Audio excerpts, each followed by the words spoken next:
আমার নাম সুভাষ। পড়াশোনা শেষ করে এই গ্রামেই চাকরি নিয়েছি। আমার অনেক বন্ধুই শহরে চলে গেছে ভালো মানের কাজের জন্য, কিন্তু আমি পারিনি। এই চাকরি থেকে যত টাকা আয় করি ওইটাই অনেক। আর এই পদ্মদিঘি গ্রামেই আমার জন্ম। ছোটবেলা থেকে এই গ্রামেই বেড়ে ওঠা। এই গ্রামটির দিকে তাকিয়ে থাকলে যেন ছবির মতো একটি অবয়ব চোখে পড়ে। এই গ্রামটির দিকে তাকালেই মনে হয় কোনো শিল্পী তার শৈল্পিক হাতের ছোঁয়ায় মনের মতো করে এই গ্রামটি এঁকেছেন। তাই আর এই গ্রামের মায়া ত্যাগ করতে পারিনি। না খেয়ে দিন পার করতে হলেও অন্য শহরে যাওয়ার মতো আমার ইচ্ছা নেই। আজ আমার উপর কাজের চাপটা একটু বেশি পড়েছিল। অফিসের বস আমাকে খুবই বিশ্বাস করেন, তাই ভরসা করে একটি কাজ ধরিয়ে দিলেন। আমি আর না করতে পারলাম না। সারাদিনের কাজের চাপ থেকে বেরিয়ে এই রাতটুকুই শুধুমাত্র জিরিয়ে নেওয়ার মতো সময় পেয়েছি। বাড়িতে এসেই মনে হচ্ছে বিছানা আমায় ডাকছে। তাই আর দেরি না করে তাড়াহুড়ো করে খাওয়া দাওয়া শেষটা করে বিছানায় শুয়ে পড়লাম। বিছানায় শুয়ে পড়তেই চোখ দুটো লেগে আসলো। বিছানায় যেন শরীর তলিয়ে যাচ্ছে।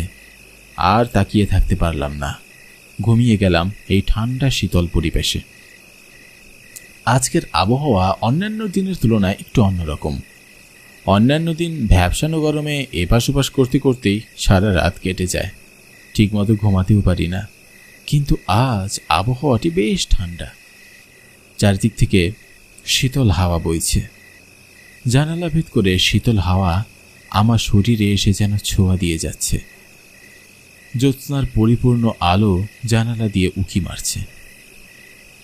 প্রায় কিছু সময় পর অনেকক্ষণ বেশ নিরিবিলি পরিবেশই ছিল, কিন্তু হঠাৎ দমকা হাওয়া বইতে শুরু করল।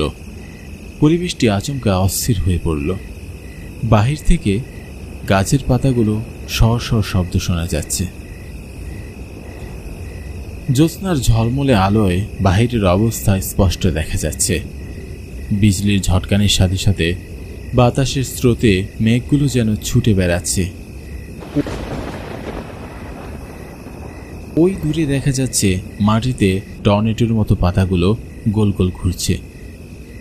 আকাশটিও ডাকছে হাঁক ডেকে।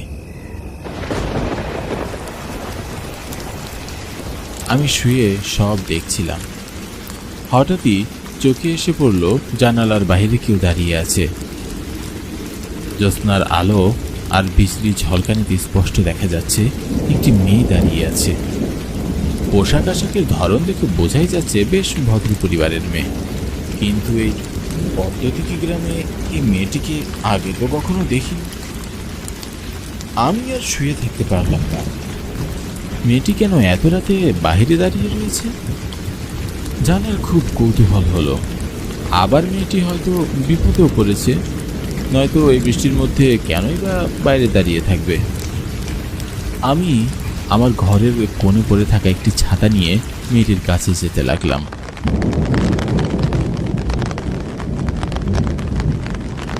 বাহিরে বেশ ঝমঝম বৃষ্টি, চারদিক কাদা দিয়ে মাখামাখি অবস্থা। মাঝে মাঝে বিজলির ঝটকানিতে মনে হচ্ছে কখন জানি আমার শরীরেই বাজ করবে। এই নিয়ে বেশ আতঙ্ক হচ্ছিল। তারপরেও আমি এক পা দু পা করে পা টিপে টিপে মেয়েটির সামনে গেলাম। দেখি মেয়েটি আমার দিকে তাকিয়ে রয়েছে। মেয়েটি অসহায়ত্ব কণ্ঠে বলে উঠল, দয়া করে আমাকে একটু সাহায্য করুন, আমি খুব বিপদে পড়েছি। কি হয়েছে আপনার? এইভাবে এত রাতে বাইরে কি করছেন?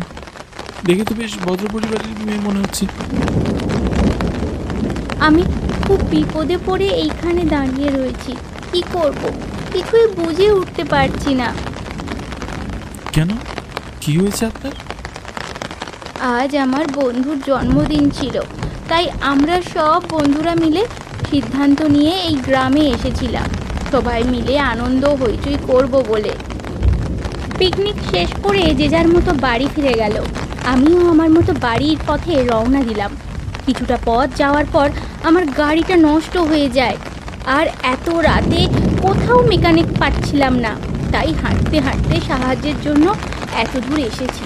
কোথাও যদি আজকের রাতটা পার করার সুযোগ পেতাম নয়তো নয়তো আমি একা একটি মেয়ে এই ঝড় বৃষ্টির রাতে কোথায় থাকবো? আপনি চাইলে আজকের রাতটি আমার বাড়িতে কাটিয়ে দিতে পারেন, সকাল হলেই চলে যাবেন। আপনাকে যে কিভাবে ধন্যবাদ জানাবো বুঝে উঠতে পারছি না। আমাকে যে কত বড় বিপদ থেকে রক্ষা করলেন শুধু আমিই জানি। না না, ধন্যবাদ দিতে হবে না। আমার মা বলতেন কেউ বিপদে পড়লে তাকে যেন আমি অবশ্যই সাহায্য করি। যদি কাউকে সাহায্য করতে গিয়ে আমার প্রাণটাও চলে যায়, তারপরও যেন ভয় পেয়ে পিছিয়ে না হাঁটি। আর আপনাকে বাড়িতে আশ্রয় দেওয়া তো একটা সামান্য ব্যাপার, এইটুকু তো আমি করতেই পারি, তাই আর ধন্যবাদ জানাতে হবে না। আপনার কথাগুলো বেশ শুনে ভালো লাগলো। তবে আসুন আমার সাথে সাথে।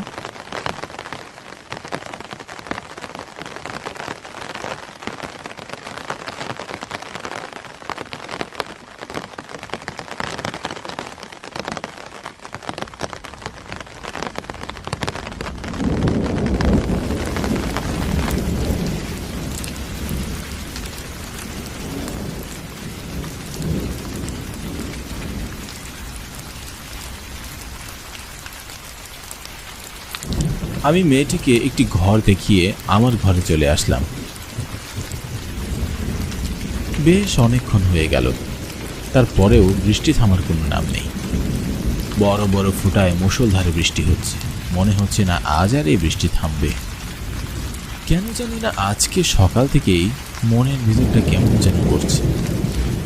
কোথাও কোনো কিছুতে মনোযোগ বসাতে পারছি না, আর মনে চেয়ে আছি সারাটা দিন।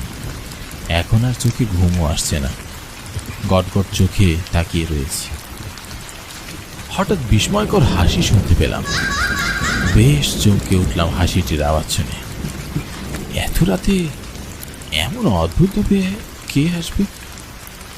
হঠাৎ করেই আমার চোখ পড়ল দরজাটির দিকে। দেখলাম দরজাটি খোলা, কিন্তু আমার স্পষ্ট মনে আছে আমি শোয়ার আগে দরজাটি লাগিয়ে দিয়েছিলাম। তাহলে খুলল কে? আমি আর ওই মেয়েটি ছাড়া তো বাড়িতে আর কেউই নেই। তাহলে কি মেয়েটি দরজা খুলেছে? কিন্তু কেন? তার তো এত রাতে দরজা খোলার কথা নয়। কিছু প্রয়োজন হলে হয়তো আমাকে বলতে পারত। আমি আর শুয়ে থাকতে পারলাম না। মেয়েটি কেন দরজা খুলেছে জানার জন্য দরজার সামনে গেলাম।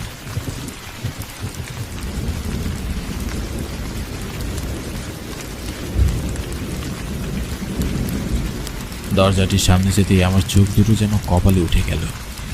এই ঝড় বৃষ্টির দিনে মেয়েটি বাইরে দাঁড়িয়ে ভয়ঙ্করভাবে হাসছে। ভাবলাম পাগল টাগল হয়ে গেল নাকি। কি গো মেয়ে, এখানে কি করছো? তাড়াতাড়ি ভিতরে এসে বলছি। তনু সাড়া দিল না, সে তার আপন মনে হেসেই যাচ্ছে। কি হলো, সাড়া দাও, শুনতে পাচ্ছ না? এরপরেও আমি আর সাড়া পেলাম না। কিন্তু হঠাৎই আমার চোখ পড়ে গেল মাটির দিকে। মাটির দিকে চোখ পড়তেই আমার ধারণাটি নিমিষেই পাল্টে গেল।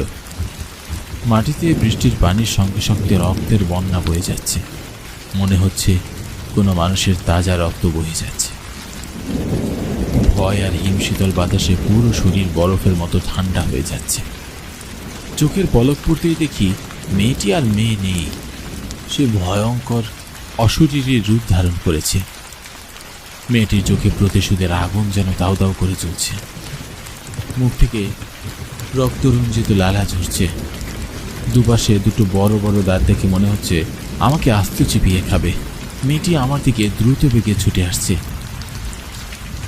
আমি কি করব কিছুই বুঝে উঠতে পারছিলাম না। পাথরের মতো ঠায় দাঁড়িয়ে রয়েছে দরজার কাছে। মেয়েটিও ক্রমশ আমার নিকটে আসছে।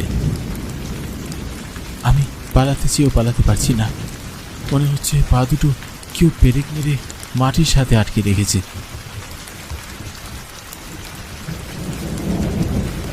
রে, ভয় পেয়ে গেলি নাকি? এতটুকুতেই ভয় পেয়ে গেলি? যখন তোকে আস্ত চিবিয়ে খাবো তখন কি করবি? আমার মুখ থেকে কোনো আওয়াজ বের হচ্ছে না। আমি শত চেষ্টা করেও মুখ থেকে কোনো শব্দ বের করতে পারছি না। ভয়ে শরীর থরথর করে কাঁপছে। কিরে, চুপ করে আছিস যে? বেশ তো ভয় পেয়েছিস মনে হচ্ছে, তাই না? যা যা যা যা, তোকে আজকের মতো ছেড়ে দিলাম। এরপর থেকে এত রাতে কাউকে সাহায্য করার আগে দুবার ভাববি। যখন তখন কাউকে সাহায্য করে নিজের বিপদ ডেকে আনবি না। এই মাঝ রাতে অনেক অশরীরীরা ঘুরে বেড়ায়, খিদের জ্বালায়। তারা মানুষের রক্ত চুষে চুষে খায়। এই কথা বলার সাথে সাথে মিঠি উধাও হয়ে যায়। বৃষ্টি থেমে যায়।